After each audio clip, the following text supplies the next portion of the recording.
Welcome to the Bombshell Business Podcast, where driven women in business learn how to become more bold, brave, and unwaveringly confident. Feel empowered and challenged through inspiring stories and tell it like it is advice for business, life, and leadership.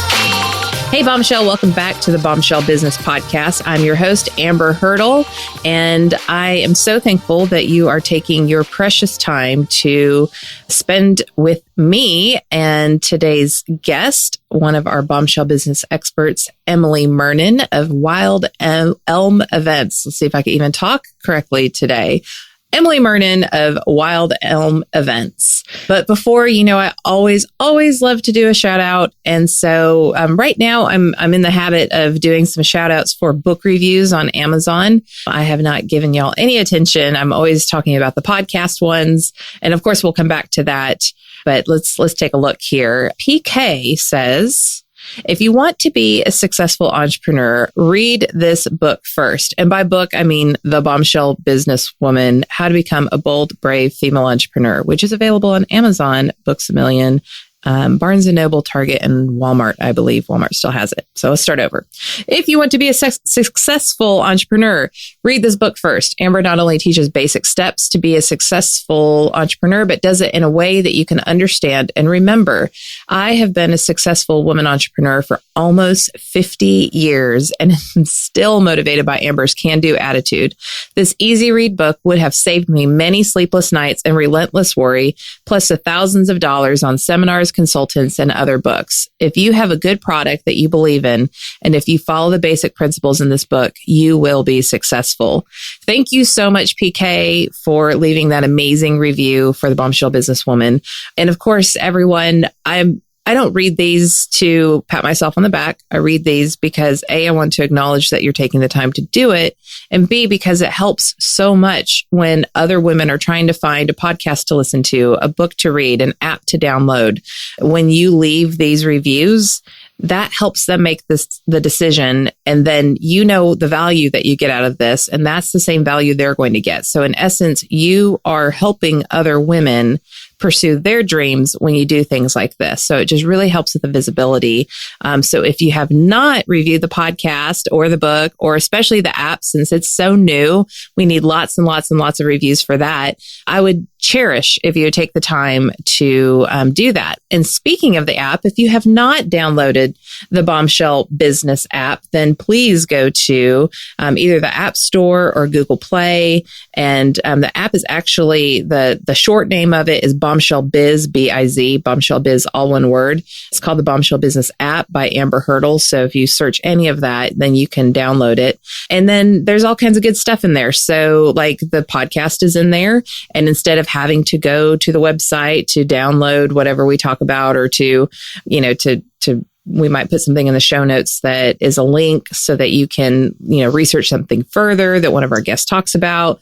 All of that will be at your fingertips in the app. You just go to the podcast tab, click on it. The show notes will be in there, and then bam, you can go straight to it.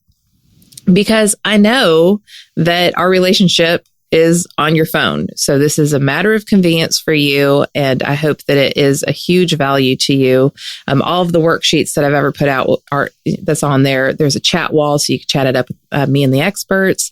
You can learn more about the experts. If you're looking for a particular vendor, I would immediately start with the experts and see if somebody that, I've got my stamp of approval on is already there and available to you, or if you just have questions.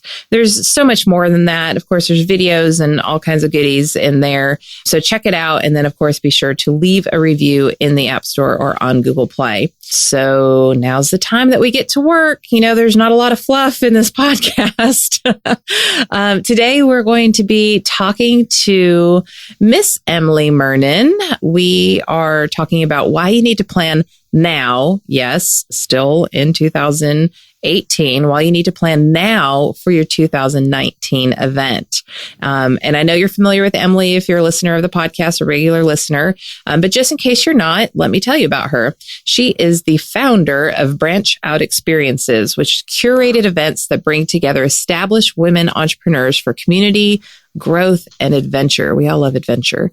She's also the founder of Wild Elm Events, an event planning company helping entrepreneurs create high quality events. She has over 12 years experience in planning events from 10 to 1,000 people, and her passion is to help foster deeper connections and community through live events. Emily, welcome back to the show. Thank you so much for having me. I love being here. Okay, so Emily, you are a bad mama jamma at events, and so you know the real true Hollywood story of what actually goes into an event. And I think a lot of women are like, oh yeah, we'll have an event. And then they get to that point and it's like, oh my gosh, what did I just sign myself up for? And then that's, I think, why people are so intimidated by events, because they don't give themselves enough lead time to really plan it well and to not overwhelm themselves while they're also doing all the other operational things. So what's your first piece of advice for bombshells who maybe want to do an event to promote their business or to do, anything related to business in an event?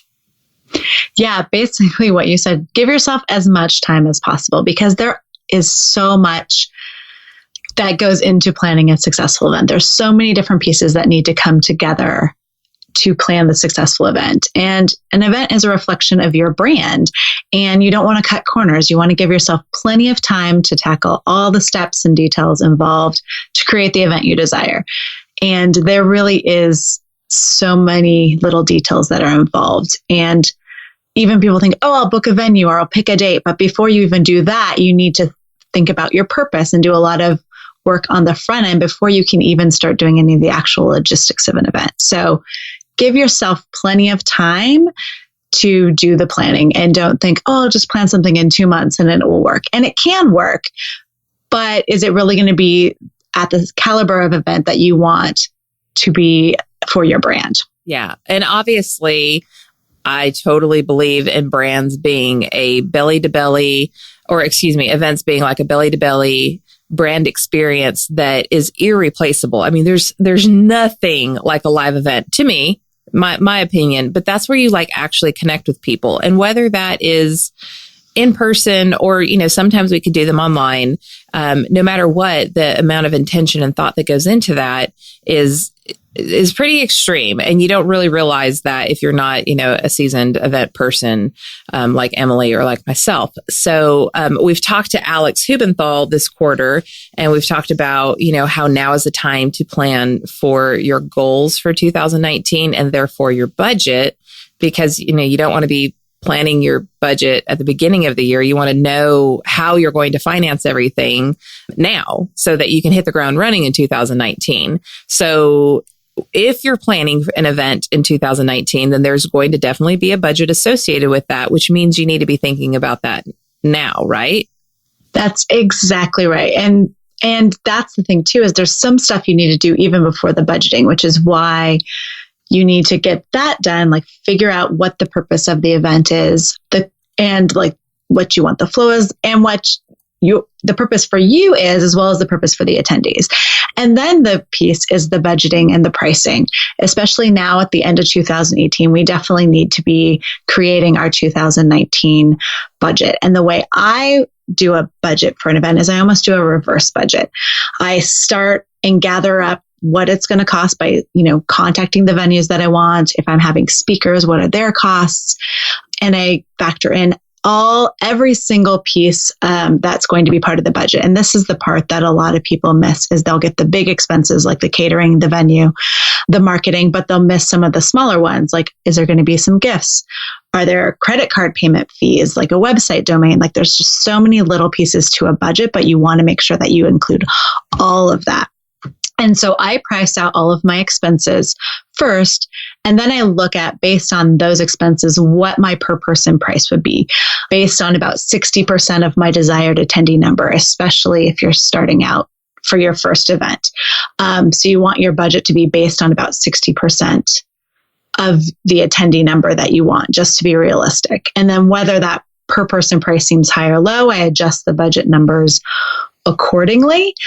And then that's kind of my budget for the event. And again, I mean, it's a lot of numbers and which is kind of confusing, but basically it's when you're planning out your 2019 budget numbers, you also need to know when certain payments are due. So when the venue payments are due or catering payments, and you kind of need to build that into your long-term 2019 budget, but also that affects the pricing and when you want people to pay for your event. Yeah, totally. And that's the other thing that I've always laughed at about me personally. And for those of you who are new to the podcast, maybe this is the first episode that you're listening to. So I used to be a celebrity event planner, and that was my first entrepreneurial experience. I started a little small event planning company. I was going to help women in their backyards and their little, garden parties and stuff, just to create a scholarship fund, basically like a college fund for my daughter. And then somehow it just kind of kept snowballing, and I was planning events for international celebrities. So this topic is near and dear to me, but I've always considered myself a creative.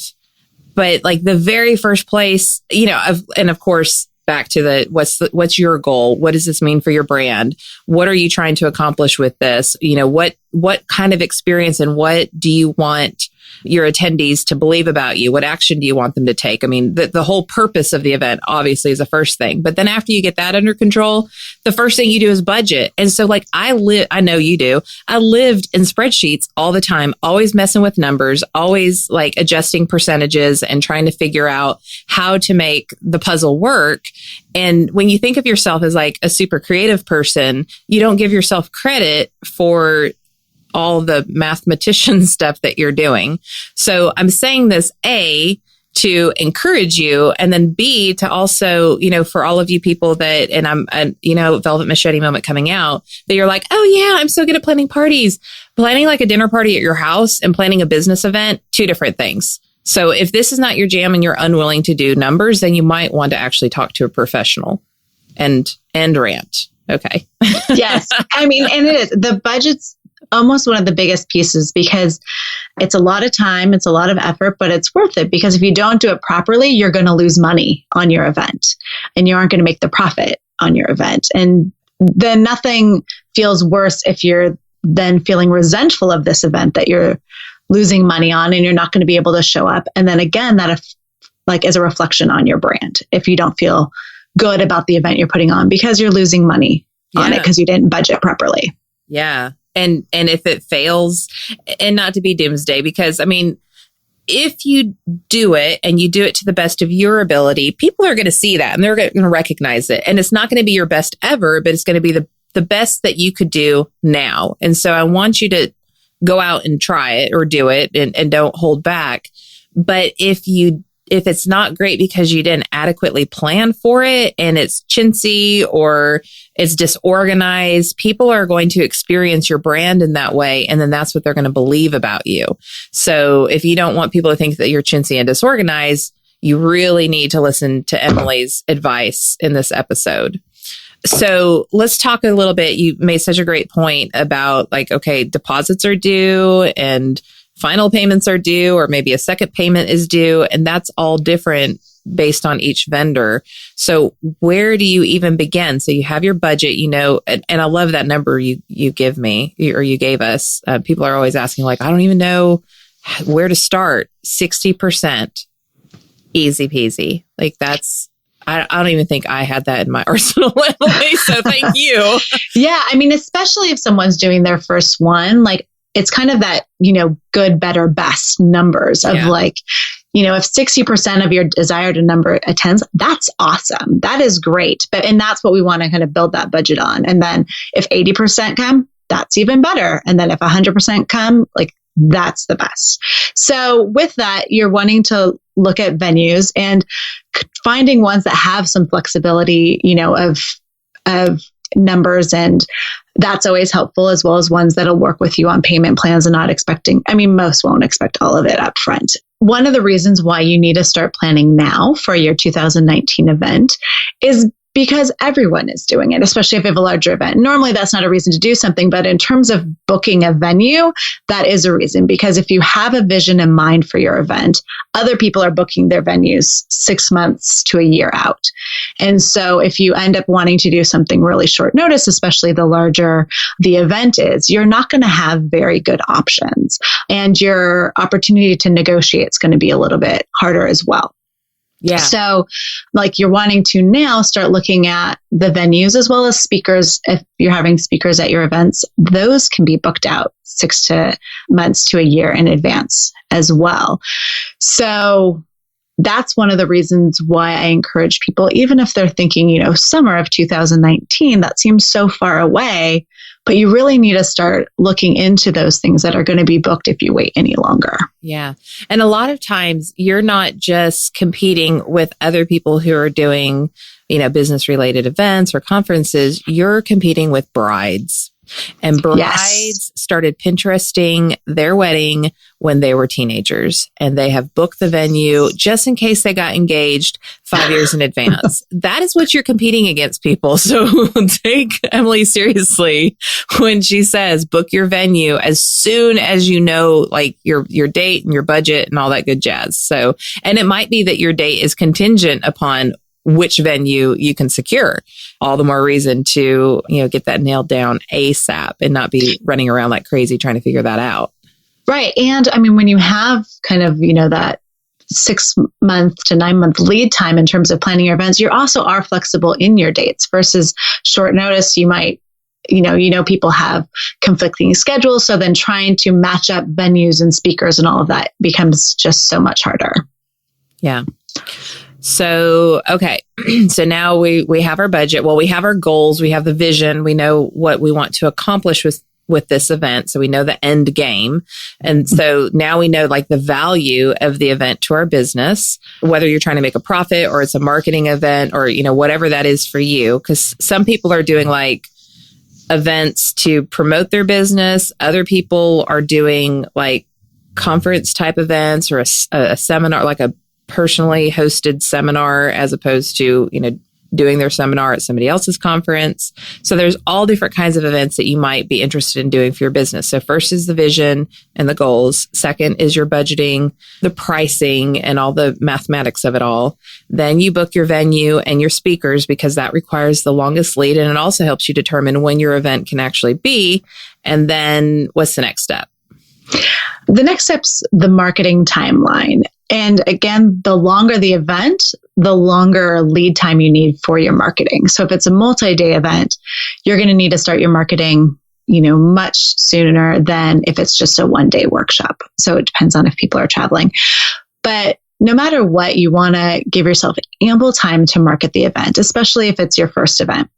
And people right now at the end of 2018, at least I am, and I know a lot of my friends are, we're planning out our 2019 calendars now. We're picking which events we're going to attend. We're picking where our budget and where our money is going to be going. And you want to get on those calendars. You want them to choose your event versus another event that, might be conflicting. Even if it's not on the same dates, it might be similar. So you just want to get on their calendar as soon as possible. You want them to say yes to yours. So typically, I always say start marketing your event 4 to 6 months out. A one-day workshop or something doesn't need quite that much time, but the more time to market, the better. And you also want the time to find sponsors if you're going that route and other partners, like whether they're referral partners, affiliates, other people on board, your speakers, you want to be able to have them help market your event. And the more time you give them and the more time you have to prep your pieces to that puzzle, the better it is. And the more people are going to find out about your event, the more press you're going to get. And overall, the more people you're going to have to sign up for your event. Yeah. So what if you're having like this is our 1 year or 10-year anniversary of our brick and mortar business? What if you're not doing, like a seminar or something like that, and you're doing it more as a marketing event? Maybe you're having some sales that day. Like, what do you need to consider in your marketing for that? Like, what type of lead time do you need, and how far in advance do you need to talk to your vendors or like the product lines that you work with to see if they'll sponsor you or if they'll participate in giveaways? Can you give us some ideas there? I mean, you can do it shorter. You can easily do it in 2 months. I always say at least 4, because you want your vendors to have not said yes to someone else. If they have a certain budget that they're willing to, do for giveaways or whatever, you want to be the first one that they say yes to. So I always say there's never really too early to start marketing it. Plus, if it's for, your 10-year anniversary of your brick and mortar, that's huge. You want to be celebrating that all year. But, just doing a quick save the date 4 months out and getting it on people's calendar, you don't have to do as big of a marketing push 4 months out as you would for a larger event, but you still want to get the word out, and you want to start building relationships and getting other people enthusiastic about your event about 4 months out. Okay, so 4 months out, but she said something very important before she even got to that detail is that's huge if you're having a milestone anniversary. So if you have anything like that going on, that is a campaign for the entire year from a marketing perspective. That is something that you wear out, and then the culmination of it is the actual event. And then you can talk about that on the back end.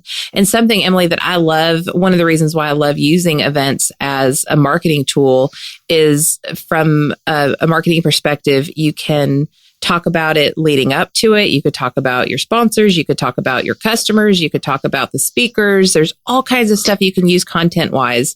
And then during the event, you can do like Facebook Lives. You can stream it. You could get videos from it. You can get all kinds of pictures of all different kinds of things. Other people are tweeting about it. They're putting things on Facebook. They're using your event hashtag. Like, so much good stuff is happening in the moment. So now you're having like this big social media frenzy about you that you're not having to pay for because it's just your attendees doing it. And then after the event, you have the ability to share the pictures and talk about it and blog about it and do all kinds of things. So it's just so much juicy content from a marketing perspective. And then months later, you could be like, Throwback Thursday to that event that we had. Oh my gosh, we loved it. And you could tag somebody again and get even more exposure. So to me, the event model is everything. But yeah, I agree. Yeah. And I should clarify, like 4 months, like if you have more than that, do more than that. Right. As you're saying, like squeeze every little morsel out of the event because there is so much stuff you can do. Even just teasers every once in a while, like showing the if it's at your brick and mortar, but like if you get something for it, if you got a giveaway, you just do an Instagram Live or a Facebook Live about it. There's just so many things you can do. And when you have more time, it's also, you're not bombarding them so people are getting sick of it because you're just teasing it out over the course of, 6 months or a year if you have a big event. So that's why I say like, it's never too early. Yeah. You can always start getting people excited about it. Because the saying too is like, it takes people 7 times to hear something before it even really clicks a lot of times. Yeah. So they're going to need to see it about 7 times before it's like, okay, yes, I need to actually do something about this and click the I'm going or RSVP or whatever it is. That's the call to action. And one thing that I love, a lot of conferences tend to do this. They send out images in advance to like as part of kind of like their know before you go type things for their attendees. And they'll send social media images that people can post that say like out of the office, going to XYZ convention. And now all of your attendees are using that. So even if you're a local brick and mortar business, you can send those out to your customers and just put like, can't talk right now or off social media for a minute. I'm going to whatever boutique open house or, whatever. So like give people the tools to get excited about what it is that you're doing. And then not only will your marketing help you shine, but you now have a bunch of marketeers that are excited to talk about it for you. They might not think to do it all on their own, but if you give them the tool, they're like, oh yeah, man, that's my favorite salon. Of course I'm going to, I'm going to wish my, hairdresser, AKA my therapist, happy anniversary at blah, blah, blah salon. there's so many ways you could do this. We could go on all day. So we're just going to have to move on. As you can tell, I'm very excited about marketing and events, but what's the next tip that you've got for us, Emily? So really, I mean, it's kind of the everything else. Like there is so many things that you need to do to have an event, as I mentioned before.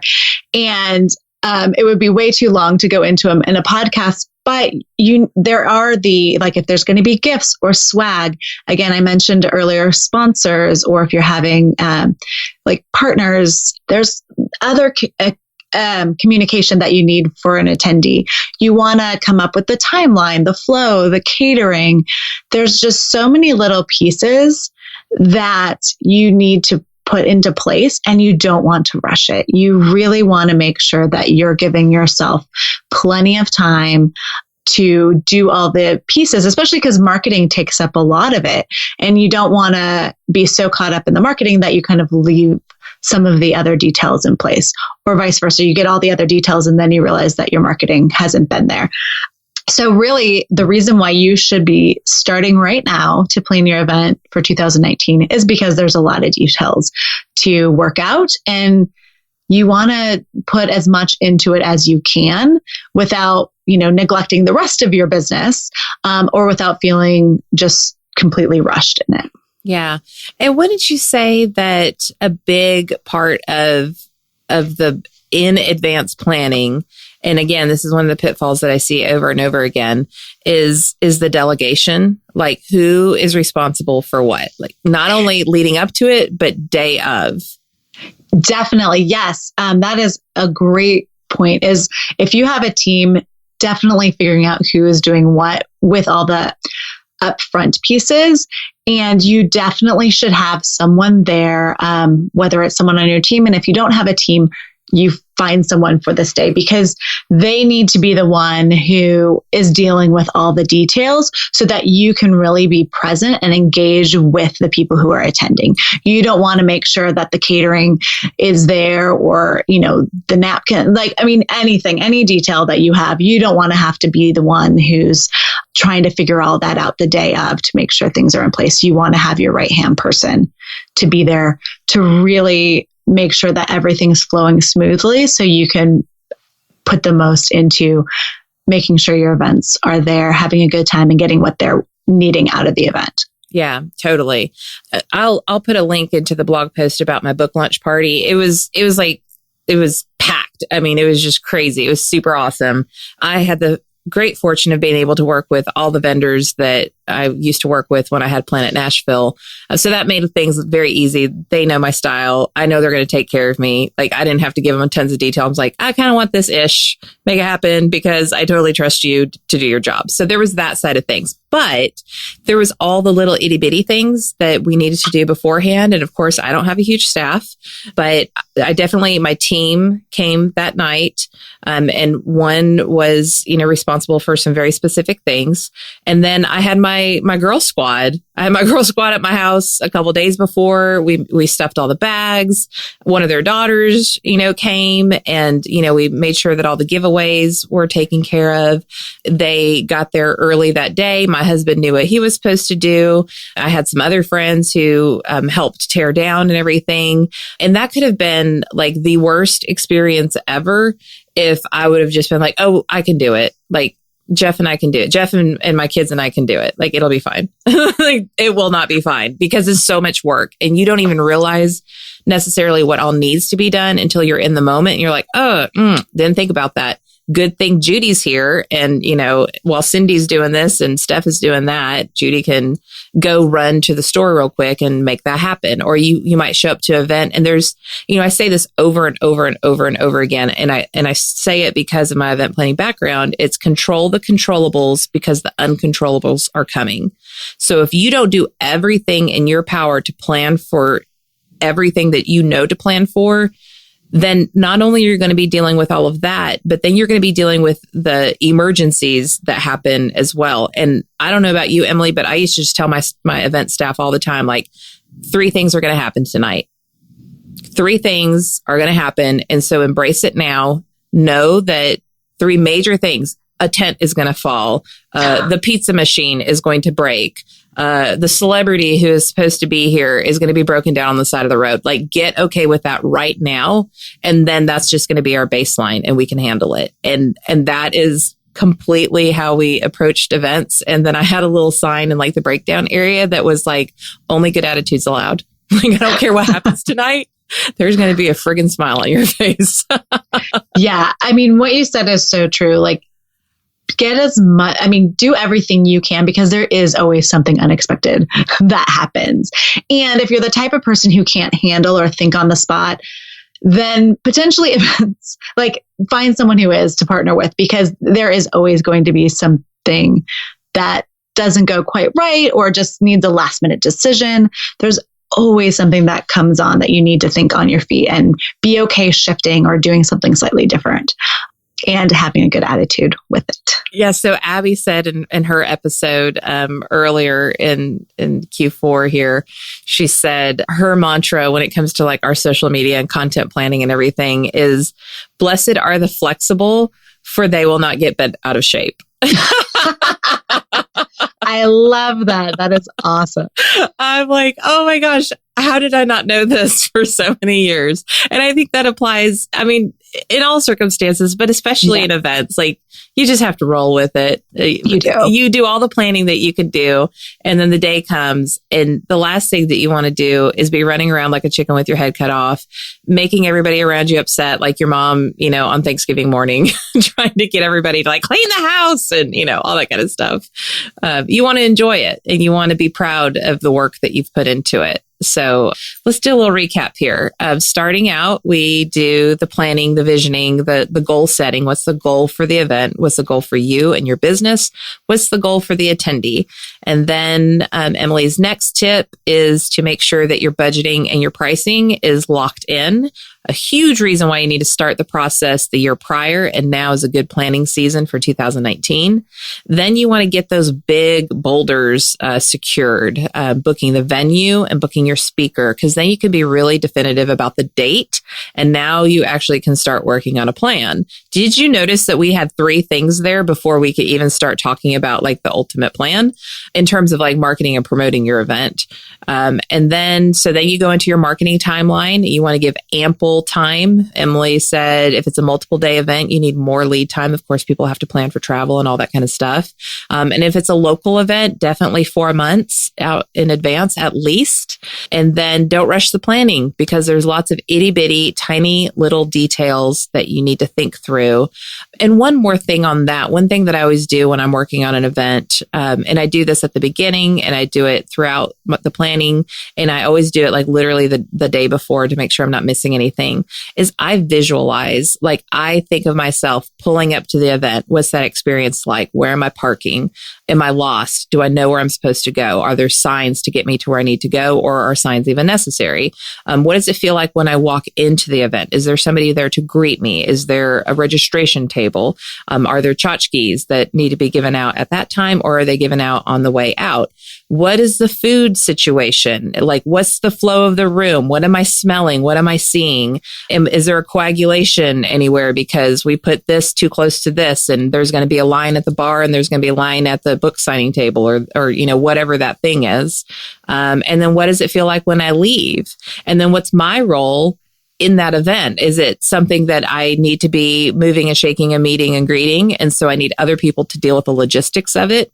Or am I the person dealing with the logistics because I'm not relevant to the attendees? So there's so many things like that to think about. And if you become a guest in your mind and kind of like do a virtual reality type thing without the equipment, just your imagination, like the old school way, I think that helps you discover like, okay, now I'm thirsty. What do I do?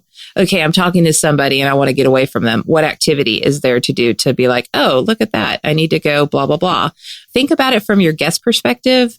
And that's a huge way to make sure that they have an amazing experience. I love that. Yeah. Yes. Visualize. Okay. So any final like words of wisdom to offer our bombshells before we wrap up the discussion on the how-tos here? Only that it might seem overwhelming because there are a lot of details, and I didn't want this podcast to scare anyone. Just really put a fire under their feet to start really thinking now and planning now for their event, because events are great for a brand, for your business. And I want to set people up to be successful in it. And then also, if people are interested in wanting a event planning checklist, I made one for all you bombshells. So if you want, you can go to my website, wildelmevents.com/bombshell podcast. And there will be an event planning checklist, because obviously we couldn't go into all the details that you need to plan an event because there's just not time. So hopefully this checklist will help get you started in planning your event. Ooh, like even if you're not planning on planning an event, you better go and download that now, so that if you do decide down the road and maybe that resource isn't there anymore because she might have updated it with something else, go download that immediately, because to her point, it's hard, but everything that you do the first time is hard. And, even like the first time I podcasted, I packed all my stuff up and I put it on a shelf. I was like, that's too hard. I can't do it. And now it's like, whatever. I mean, I'm just talking into the mic, which used to be super scary to me. And now I do it all the time. So to her point, yes, this might feel overwhelming if you're not experienced in it, but that is no excuse to not just try it. And maybe you don't do like a crazy big event as your first event, or maybe you haven't done a big event and you need to maybe get some training wheels on first. Do some smaller things like host a brunch, do something even on a personal level. If you don't host a lot of personal events, get yourself in the habit and in the mindset of planning, of the details, of the budget. And then once you feel good about what you're doing, then you can start doing a big event or budget to include a planner. I happen to know a good one. You know anybody, Emily? Yes. I mean, I definitely think if people are able to, and it's not their zone of genius and they don't want to do the logistics part, definitely hiring someone who can come alongside with them and help them like really see, put their vision into place. Yeah. Smart. And get the return on the investment, because if you're on the struggle bus and you're trying to do it and you're not making the money that you think you're going to make, then what money did you save by not hiring a planner? Right, I mean, like it doesn't make sense to me. Of course, I used to be a planner, so I know like I understand the value of it. But I just strongly encourage you to consider that as an option too. So you have the how-tos if you want to do it yourself. You have the right person if you want to hire somebody. But at any rate, Emily, thank you once again for your amazing contributions and all of the sage advice that you've provided our bombshells today. Thank you so much for having me. I loved it. All right, bombshell. So you know what to do. Go to amberhurdle.com/podcast with an S to get the show notes. Or now download the Bombshell Business app in the App Store or on Google Play. Go to the podcast tab, click on today's episode, and the show notes and all the links will be in there, including the link to get your free event planning checklist from Emily on her website. If you haven't left a rating or review for the podcast or the app, I'd love if you would do that. And until we see you next time, go out and be the bold, brave, unwaveringly confident female entrepreneurs that you are. See you next time. Thanks for listening to the Bombshell Business Podcast. Visit amberhurdle.com for more resources like show notes, and check out thebombshellbusinesswoman.com to grab my book and download the free bonuses.